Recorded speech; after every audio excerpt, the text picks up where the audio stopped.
I'd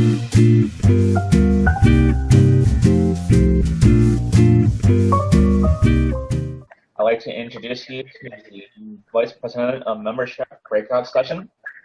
For those that don't know me, I am your current Club Growth Director in District 10. Also presenting with me today is Toastmasters, who will be becoming Club Growth Director for the 2020-2021 Toastmasters year, which begins July 1st. I'd like to take a moment to have Bob stop in, say hi, and introduce himself before we formally start things. So if Bob, you'd like to take a moment, please. Sure. Thank you, Craig, for that nice introduction. Currently, I'm a member of 3 clubs, Independently Speaking, Westside Advanced Toastmasters, and Twinspirations.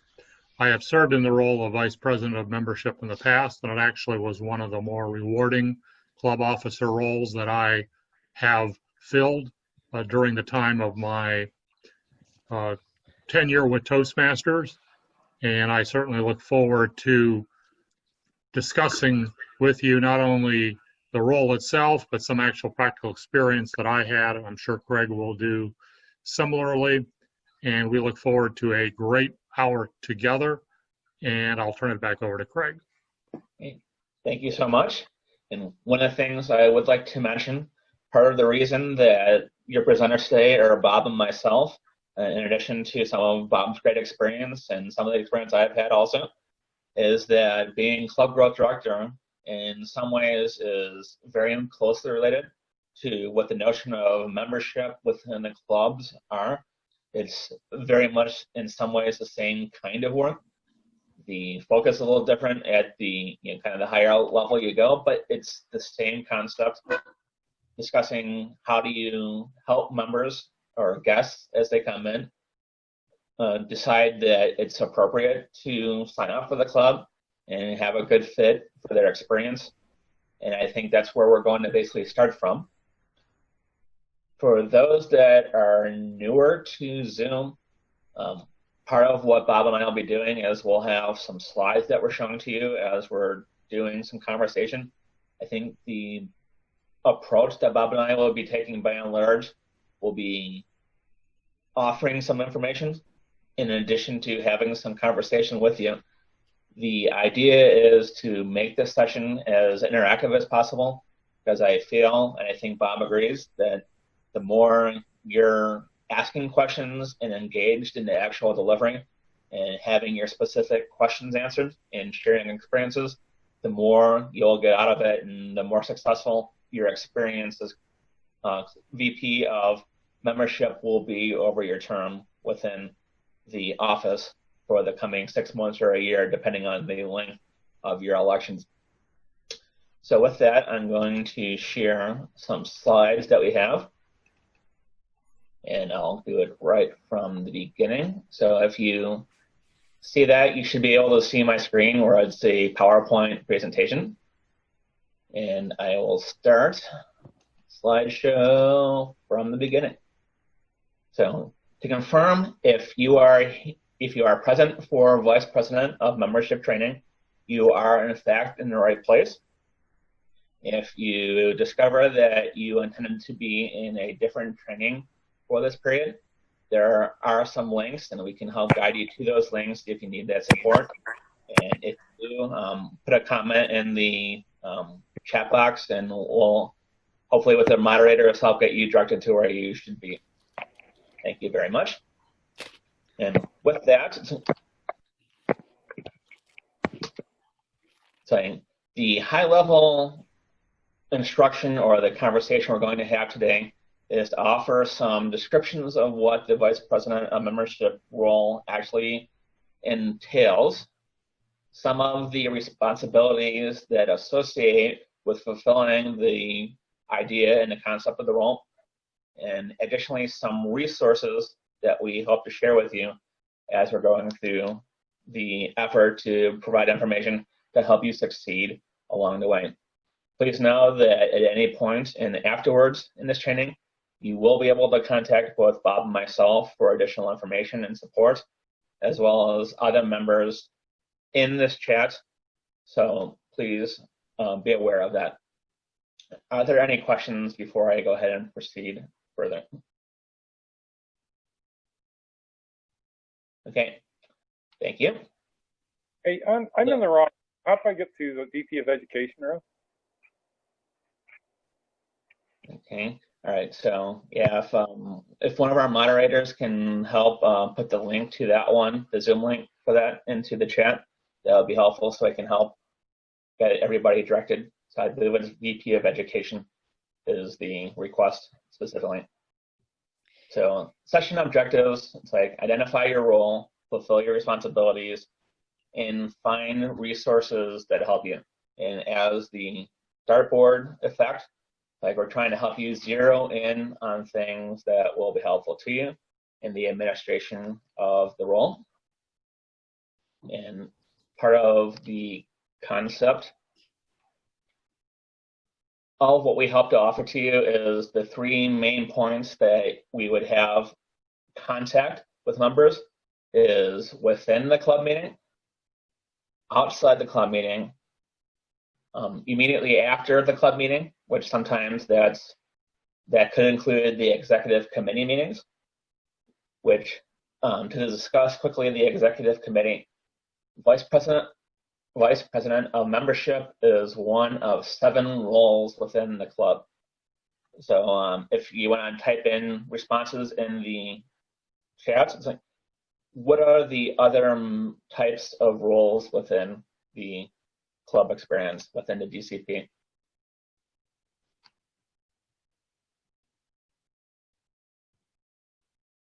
So one, yeah, as a tip, it's like, so you have the club president, and then you have the vice president of education, vice president of membership, vice president of public relations, the secretary, the treasurer, and sergeant at arms are the 7 categories. The 7 members or roles within the meeting all come together to form what is the club executive committee. And within a club meeting, you might be contacted, the club being contacted through either an email, a phone call, or some other means to say, we have a member or a prospective member that might want to join a club. They're not sure about what Toastmasters is. They want to visit the meeting. So the first thing, which would be outside the club meeting, is helping the person find a way to your club. So the ways that we are meeting currently could either be over Zoom or WebEx or some virtual medium, or we are meeting physically in person. As a curiosity, how many of us are meeting online today? Is there anybody that's meeting physically today? I guess let's ask that way.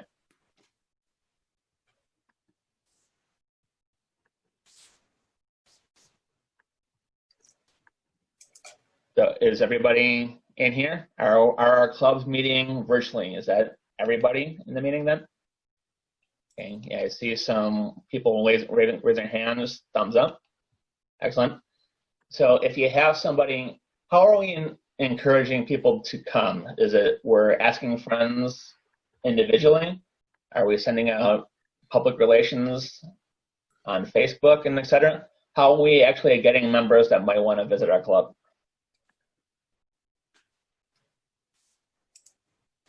And by all means, you can go ahead and speak and answer if you have one, or type it in the box, the chat box. Okay, email invitations. I see that one. So a corporate club, it's like we use email to reach out. It's like, excellent. Send out Outlook meeting invites. Excellent. And apparently Paula's Zoom is banned at our company, which certainly does make it challenging. Okay, yeah. So as far as technology, and I think this is a good conversation for the larger group, if you can't use Zoom specifically, what other technology sharing applications are we using in some cases, if we are in fact using others. Microsoft Teams. WebEx, Skype. Yeah, WebEx. It's like I've heard of those.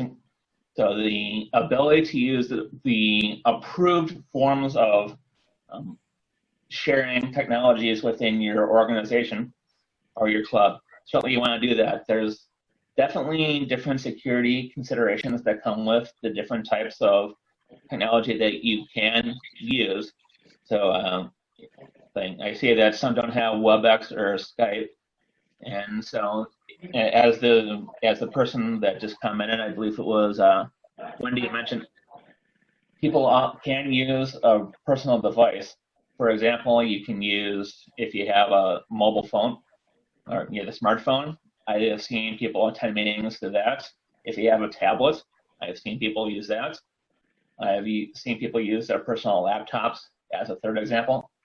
So if you can get to a place with Wi-Fi, whether that be your personal residence, or I've seen that some coffee shops and other places that have Wi-Fi have opened up for some guests that way.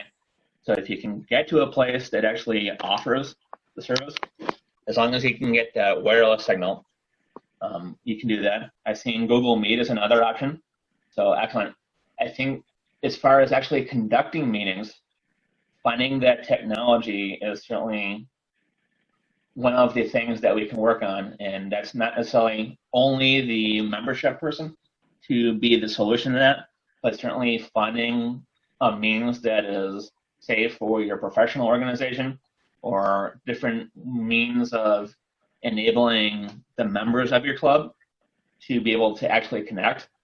I think finding the right technology that actually meets the needs of what people are familiar with and can use or can learn to use with some one-on-one guidance, I think that's something that we can definitely try to work on as far as actually making that connection. Thank you for some of those types of technology suggestions. Now, within the club meeting, assuming we've been able to figure out ways to actually make that physical connection and actually meet, and the technology itself of meeting isn't a question, I think if you have the person that you're inviting by email or some kind of outreach, the thing that you can help them with, and I think a lot of cases it would be the vice president of membership that would help the person walk through the meeting link to actually log into a meeting as a guest, or even members of the club if you have people that aren't familiar with the technology they're using to meet, is offering as much assistance, and it could include personal phone calls to people on helping walk them through how to interact with that technology. I think getting people to the point where they can actually connect to the meeting is in some cases the first step.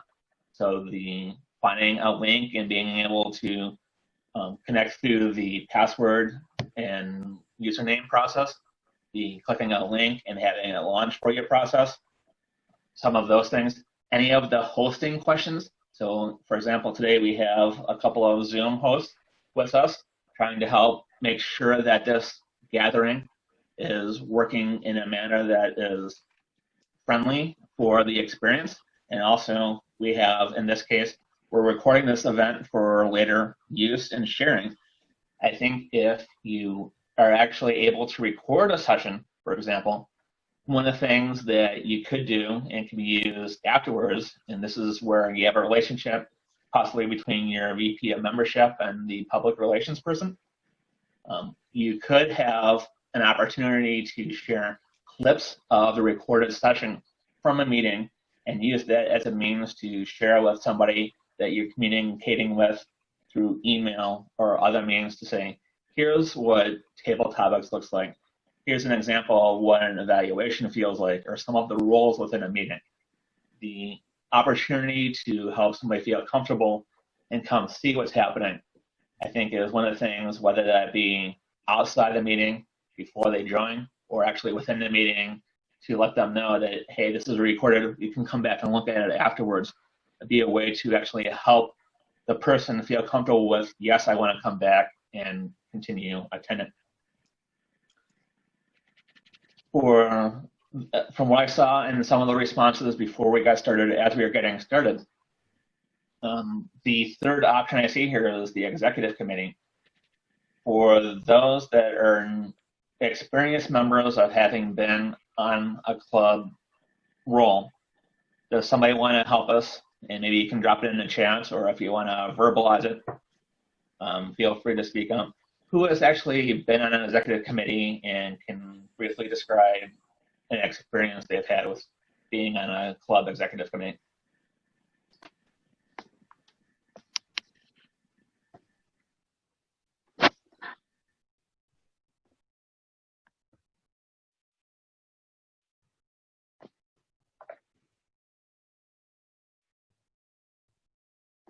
Okay, and for that, so it's like, so Bob, would you like to take an opportunity to speak a little bit about that one?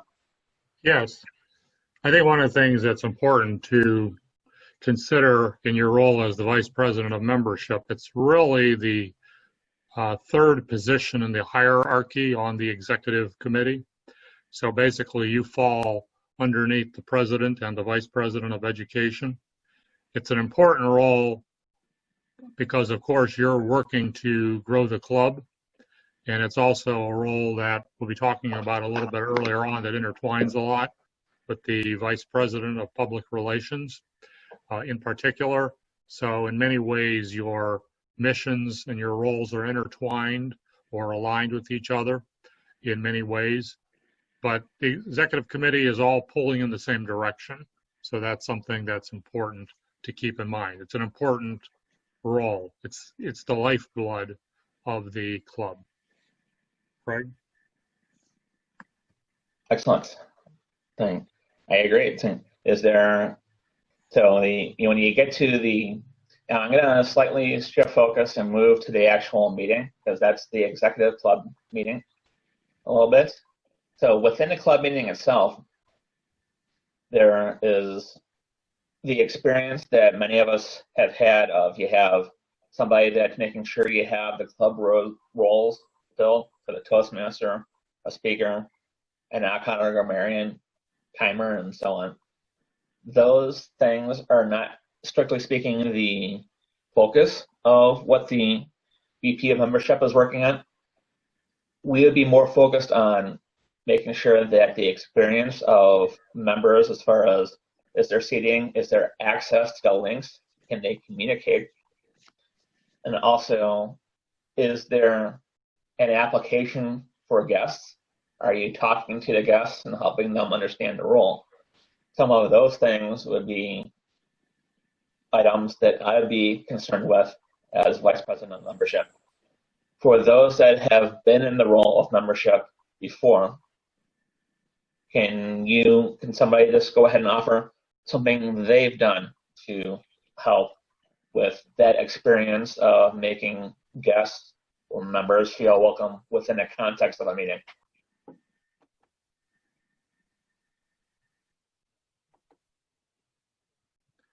And feel free to either write it in the chat or to just unmute yourself and to share with us.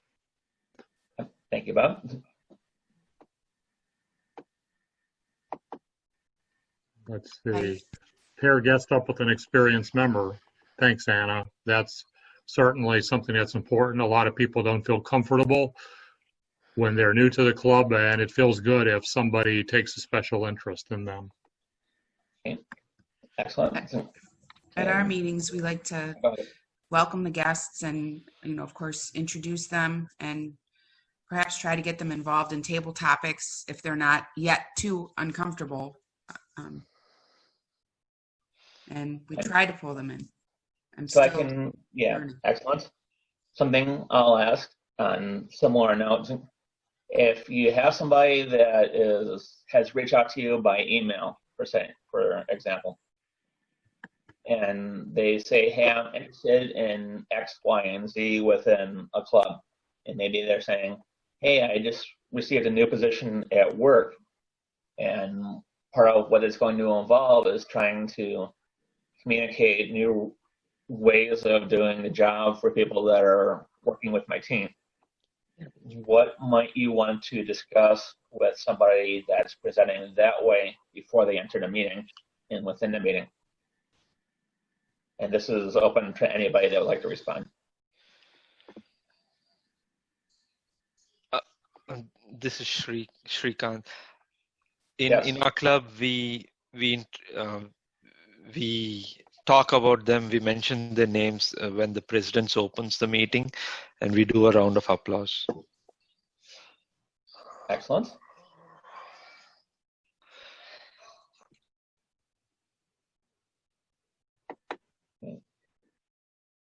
Yes. Would anyone else like to speak about that? Okay. Thank you. And before club meetings, so this is the preparation side of things. Before a club meeting, there's some documentation, and we perhaps can be a little bit creative since we're not physically meeting in person and can hand them a packet. So if you're preparing documents for a person that is showing up verbally, or virtually rather, what kind of documents do you think you can try and share? Or what links are you thinking to share? Or what email content are you sharing with them to replicate the idea of meeting in person? And if anybody has a specific answer to that, then you can type it in the chats or you can chime in verbally. You want to make yourself. Denise said guest packets.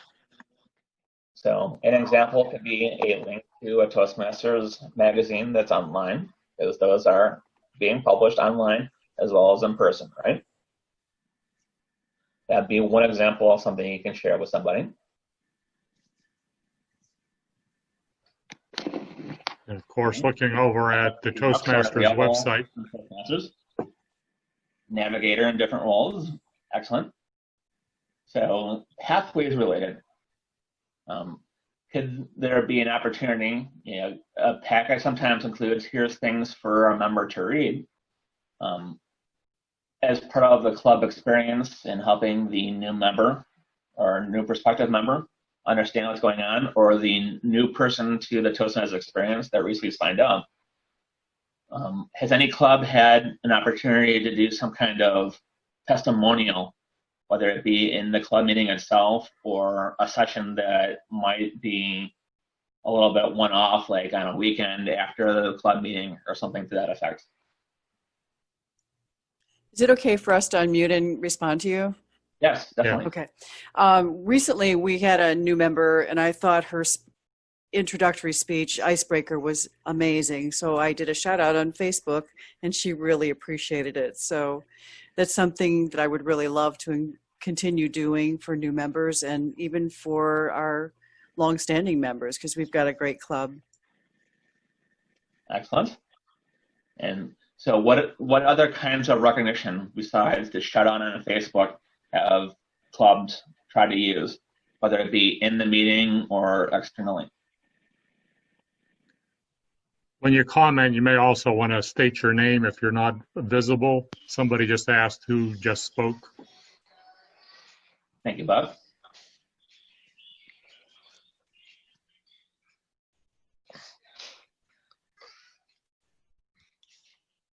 I see that some folks have used ribbons that are available for purchase from the Toastmasters website. This is Shrikant. We as I used to be the VP until this year. As a VP, I used to assign awards, badges to the new members, to members who completed levels or new members who completed icebreakers, especially. Okay. Excellent. Okay, and I will ask, for folks, so the icebreaker, I think everybody here knows, is the first speech that somebody gives. And then within Pathways, I believe it is 1, 2, 3, 4 speeches and an evaluation to complete level 1 in a path. So I think if somebody works through the 4 speeches and an evaluation, that would be accomplishing an education credit. so being able to access them level 2.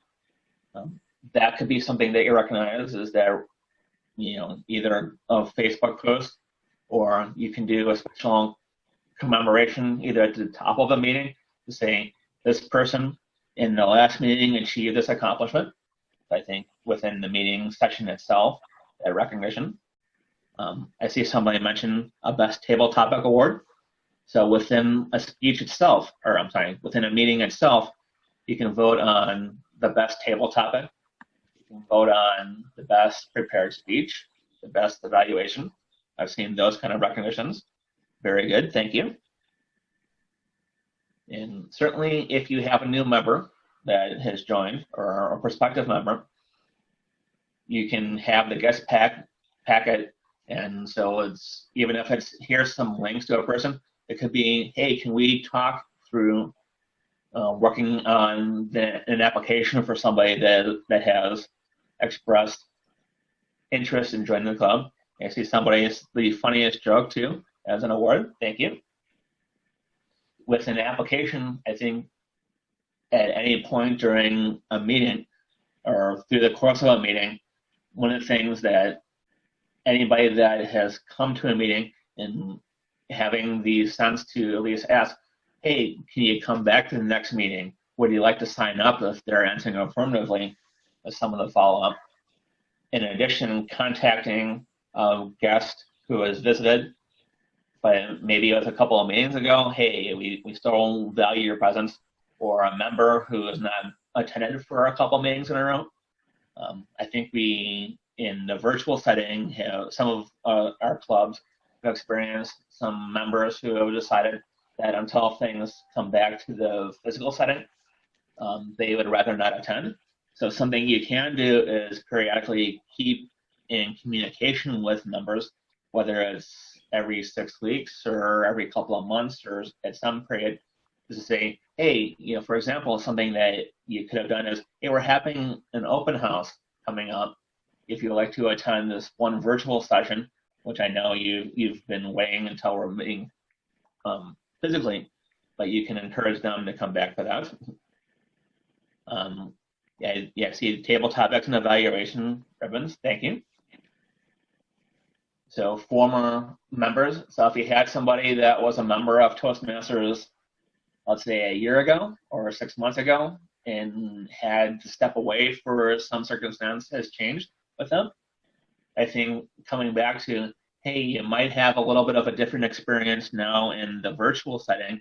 You don't have the commute to contend with if you want to attend. But I think having the ability, whether through email, phone call, or even a card through the mail that says, hey, we miss you, if you want to come back, those are all things that potentially as a membership director you can be working on, as a VP of membership you can be working on.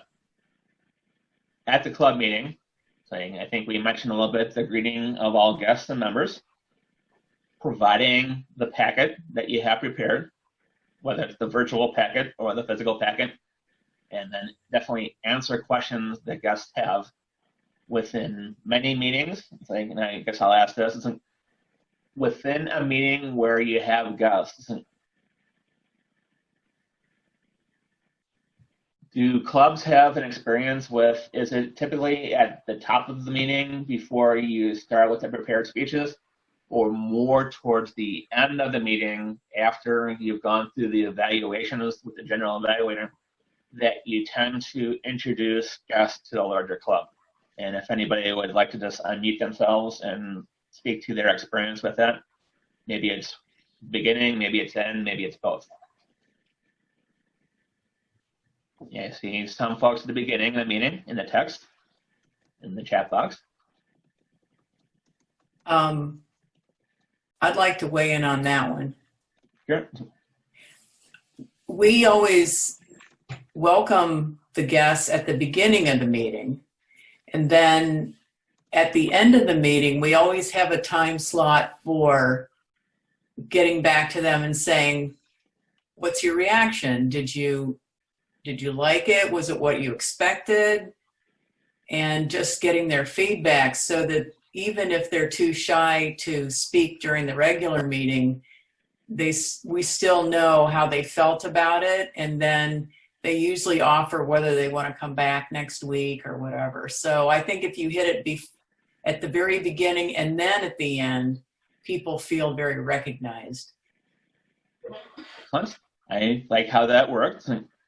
Saying, yeah, definitely the feedback and the experience. So I think with that feedback and offering up opinions, I think that's also the opportunity with whoever is facilitating the question to ask if you'd like to have the person come back to the next meeting.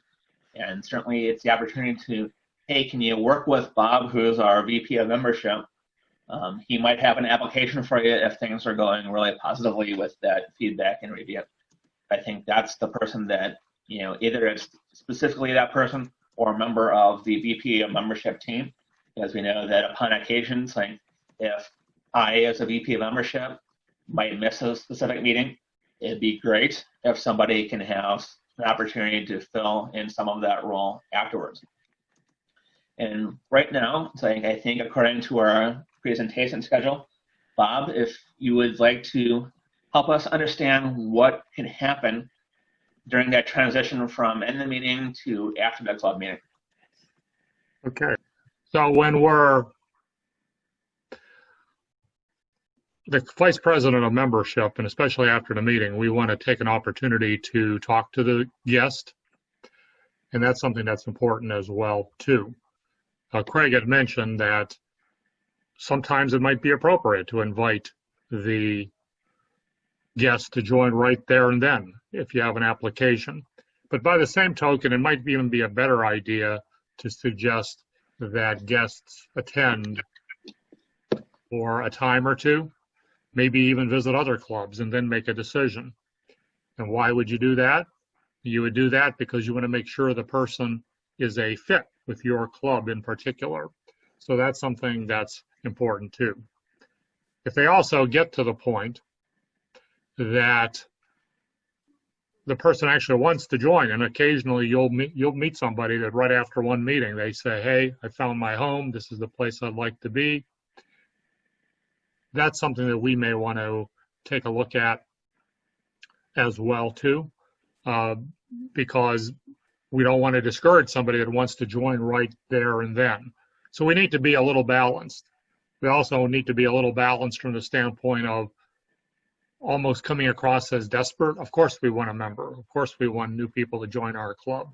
But by the same token, we want to make sure that it is something that that is a fit for that person in particular. And if they do want to join, then of course that's the time to assist them to fill out the application if they have any questions, because I certainly have had people that haven't understood certain parts of the application. Okay, why don't we move to the next slide? And here's where I'm going to try to get some feedback from you, and you can share some of your own experiences, whether in this role or another role in particular. Throughout the year, there are a number of membership building programs that are sponsored by Toastmasters, including the Smedley Award, Beat the Clock, which we're in right now, Talk Up Toastmasters. These are campaigns that are conducted throughout the course of the year. And when I served as the vice president of membership, I was trying to think of some creative ways in which we could promote the club. And some of you have mentioned open houses. How many of you have done open houses through the online Zoom format that we are using today? Anybody like to share their experience? I've invited a couple of people from work, and it was easy for them to get the email and the link to the Zoom meeting. Unfortunately, but fortunately, they're joining a Toastmasters closer to their home. But they were able to gain another club was able to gain another member. So okay. It was helpful. We haven't had any, I forget the word, to gain a large group all at once. Okay. I know I did one open house where we had It was over at Twinspirations, which is a pretty successful club in the district. And I think when we ran the open house, there was like 27 people that may have attended, well attended. Of course, you have to coordinate all your efforts, especially your efforts with the Vice President of Public Relations as well, too. There are some people in Toastmasters that some think that open houses are sort of routine, and maybe that's why it's not necessarily attended. And that's certainly there's no reason why they should be routine. For example, you could invite somebody that's well known in the district to speak and have a good part of the program dedicated to their speech. That's one thing that you can do. A second thing that I did was to hold a special event. Special events can certainly be something that might be helpful as well, too. For example, there are a number of Toastmasters that have written books, and we have a couple of them in our own district that have done that. There would also be nothing inappropriate about inviting even somebody outside of our own district, and that's much easier to do now since we are mostly meeting on Zoom. And that is a way also to promote someone that is well known in the district or even outside of the district as a good speaker. Back to the point about a special event, especially when we get back to live meetings, or I shouldn't say live meetings, but in-person meetings. Book signings is a possibility as well, too. If someone has written a book, sometimes they will bring in their book and sign it for you. And there's at least, I believe, one person that has fairly recently published a book in Toastmasters today. And that's something to keep in mind yourselves. Have any of you done any type of special events promoting of your club besides an open house? Have you thought about it? Like Hi. Go ahead. No, go ahead. Share your thoughts. this Shrikant, we invited guest speakers from outside within the district, and we try to advertise it in our corporate communications. Okay. We had a good turnout because of such steps. What kind of planning did you do for that event, for that special speaker? Primarily, first we set a date with the speaker and make sure that is convenient, and we try to book a larger room than normally being used so that we can accommodate good number of guests. Once that is done, we approach the corporate communications. We are a corporate club, Steris Toastmasters. We approach the corporate communications and we try to blast a couple of emails so that everybody in the local area within the corporation are able to attend if they can attend, and we encourage them to RSVP, but very often we do have people show up just at the meeting without RSVPing. And I think when you're looking at promoting a special event, when we get back to meeting in person, we may want to send out a press release to a local newspaper. In this area, in the Cleveland area in particular, you have Sun newspapers. There's other local newspapers of various suburbs and other communities in this area and others that you could maybe get a blurb in. I know when I was the VP of membership at Twinspirations, we had a connection with a local writer from one of the local newspapers in Twinsburg, and they put a little blurb of a few paragraphs in. Of course, there would be some editing because, of course, they had their own needs for their paper as well, too. One of the big challenges that we had was that we learned later on that the newspaper had put in a wrong address where we met at. And of course, that's a challenge. Fortunately, we still had a lot of people attended our special event. And sometimes we thought and wondered how many more would have come if the right address had actually been published in the newspaper. So that's something that to pay attention to coordinate with your Vice President of Public Relations. And of course, outside of the club meeting too, it's important to keep in mind that there's a need to bring applications for when people are ready to join. We want to make sure that those are on hand, but the relationship with the Vice President of Public Relations is very important. The roles are closely intertwined with one another. Has anybody here served in the role of Vice President of Public Relations? No one? I'm currently serving that role with 2 clubs right now. And of course, the VP of Public Relations probably needs to have some fairly decent writing skills, or at least have access to people within the club that can help them to do so. So that's something that's important as well too. And so you constantly want to be in a position to keep verifying that your meeting address is correct. And I'm looking at what Rosita here has just written. And Rosita speaks about the attracting new members to a corporate club can be a challenge. And that would even be so with regard the corporation or the organization paying the fee. And of course, there are some clubs that have restrictions on how often you can attend a club meeting. Have any of you have that as part of your club restrictions for guests? No. My own experience has been, and I've been in clubs with both, I actually think you create greater goodwill when you don't have a limitation on how often you can visit a club. Because when you think about it, they're not going to be able to get credit anyway for anything they do unless they're a member.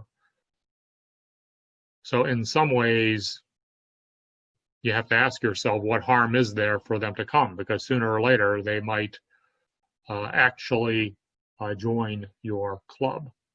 And of course, you want to be in a position where the VP of membership needs to be a regular person in attendance at the executive committee meetings, because many times you're going to come up with a distinguished success plan for your club, and you want to have goals on how many new members you're going to bring in. And that's something that you also need to keep in mind too. I think attending one meeting, getting one new member a month is a reasonable goal, but every club is undoubtedly different. Okay, we're going to kind of talk about the next slide. There's a few of you here have mentioned that some of you have unlimited visitor visits allowed, and in some instances you might have, your facility might only allow a certain amount of people in. You also have the ability to attend and vote at area council meetings. There are area directors many times, or can create these types of sort of subcommittees within the district in order to talk about issues that may face individuals in these positions. It's also and Craig has got out a good question, which probably can be answered by anyone. Have any of you thought about mixed attendance, especially when we get back to having in-person meetings? What are your thoughts about that? Is it possible? I don't know how you do it. How would you do that? Physically, how is that possible? It probably depends upon where you're located at. For example, one of the clubs that I am at meets at a university, and we certainly have the ability to have people participate that way, because you can certainly put them up on the screen, even though they're not there live and in person.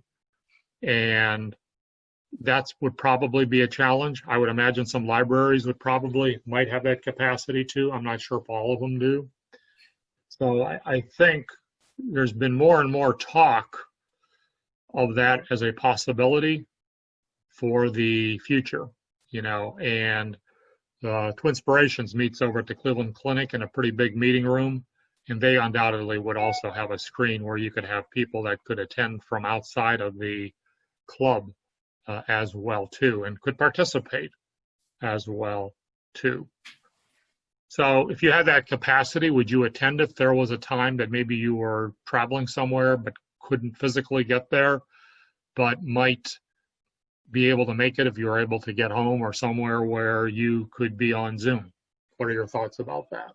We have 3 people who aren't even in Medina who are now members because they joined virtually. One is in Calgary, Alberta, one is in Florida, and actually one is in the Czech Republic.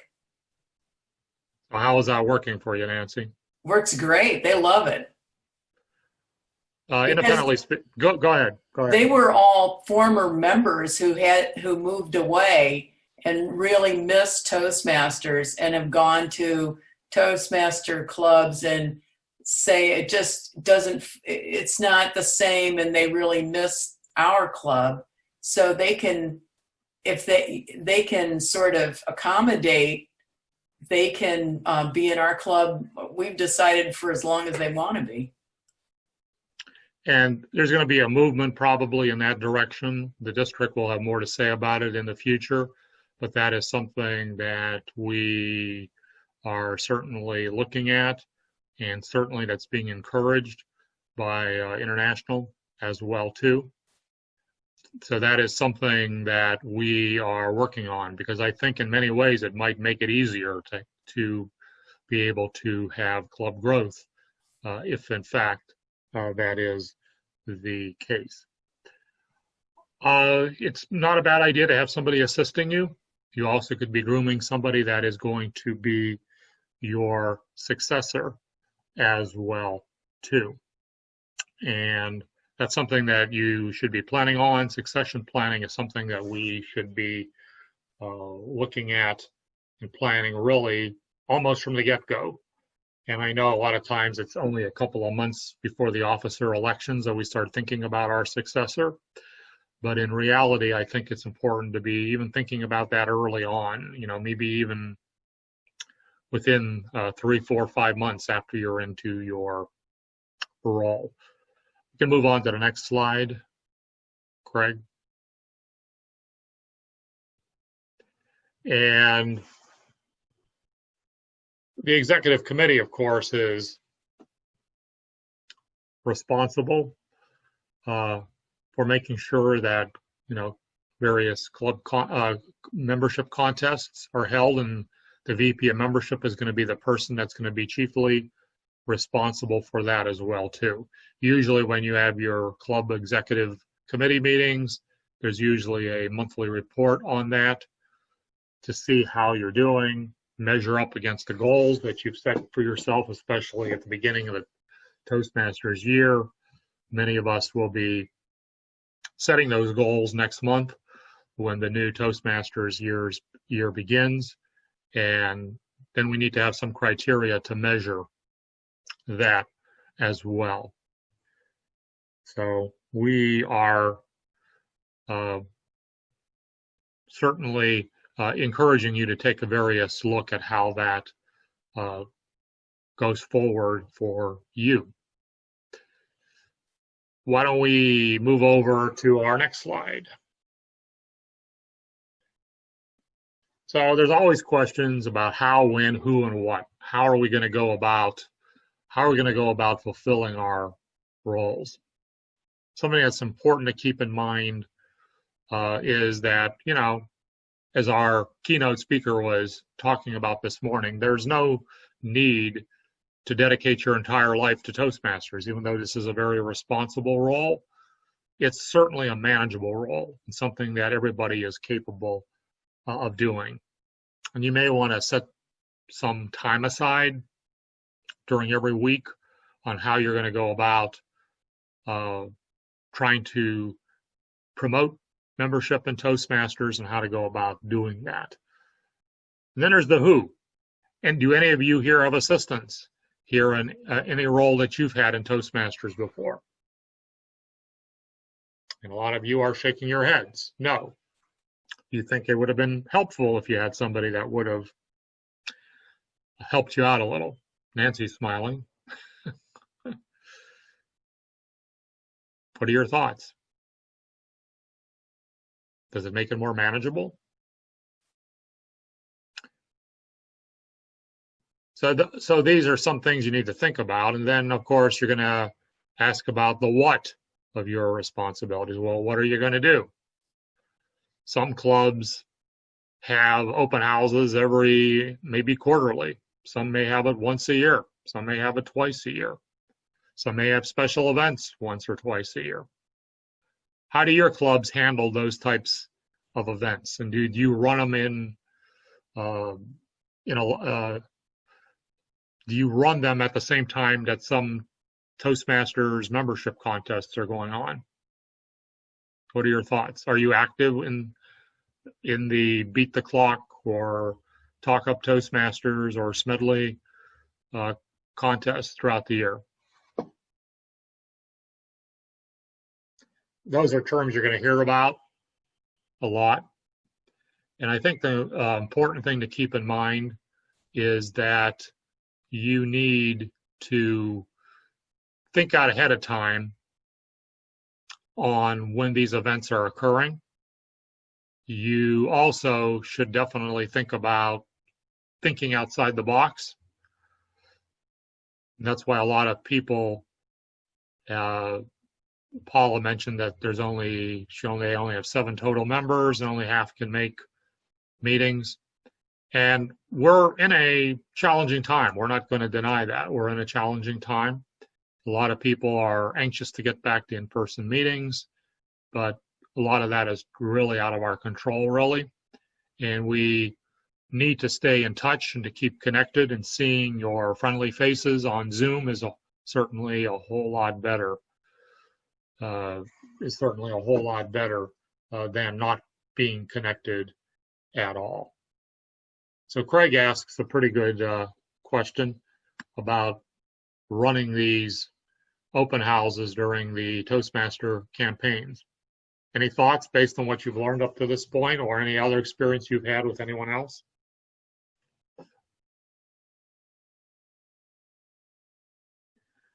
So these are certainly some of the things that you need to think about as you are about to take on your role. And here are the questions. We've kind of gone over them. How will you fulfill this responsibility? When will each action be completed? Who's going to help you out? And what materials and resources are available? We're beginning to run short on time, so we're going to move to the next slide. And of course, you could develop checklists to help you to do that too. There are resources out there to help you out. And as I said, we can, as Rosita has just posted in the chat box, we can grow our clubs with a combination of in-person and online attendance. So you're basically on the start of your journey as a VP of club membership. You're definitely attending this training. There's materials that are available on the Toastmasters site. You also should meet with those of your executive committee that are outgoing and see what their experience has been. And in particular, you may want to meet with the VP of membership and then the entire executive committee itself. Next slide. As I said, you can invite some people to serve with you on the committee. If you're having trouble, with membership or problems with membership, you may want to conduct a member survey with a Moments of Truth session. I was able to participate in one of those last year, and it brings up some good ideas from the membership itself. Having and creating guest welcome kits is important, and other required materials. These are some resources that are available to you. You may want to check those on Toastmasters. This can certainly help you out. And I think we're coming down to the end, and we are open to any questions that you may have before we wrap up the session for today for either Craig or myself. Yvonne has a good point about contacting people within 24 hours afterwards. That's something important. People like to know that they're thought of. And I think a thing that's also important as well is that you don't want your message to be totally canned. You could have a little bit of a part of your message developed already, but if you especially have talked to that person, you can mention something in your conversation with them. So they they too can see that you remember having spoke to them. Angela is asking about sending an email with all of those links. We certainly can do that. The Moments of Truth is usually a session where the club is having issues in some areas. Can be membership. It can even could also be conflict in the club as well too. And it's a facilitated meeting by at least one Toastmaster. A lot of times it's good to have it for the whole session. Sometimes you can do it less than that. When I did the one I was associated with last December, we did the whole meeting around Moments of Truth. We wrote up ideas that different club members had on flip charts and paper information that we posted on the walls where we met. And then we gave that to the executive committee that looked about implementing some of these suggestions. And like I said, we're all here to help one another. We're here to make your club successful. We're here to help make the district successful as well too. And we certainly appreciate you attending our training session this afternoon. Craig, any kind of concluding thoughts? Okay. Please know that, yeah, it's definitely Bob's here to help. I'm here to help, and certainly it's as you go through the course of the year, it's for those that are familiar with what an area or a division director or the trio is, those are people that exist outside your club that can give you a hand and support that maybe, just directly, within a club. If you have some questions, they'll be able to offer some support to you. So just know that in addition to the support within your club, you have support from District 10, which this session today is part of that. So please know that we're here to help. Bob, myself, the whole district. So if you're not sure who to reach out to within your club or beyond your club, know that definitely you can start with Bob or myself, and we'll help get you directed to the right folks. Okay, thank you. Thanks, everybody. Thanks for attending.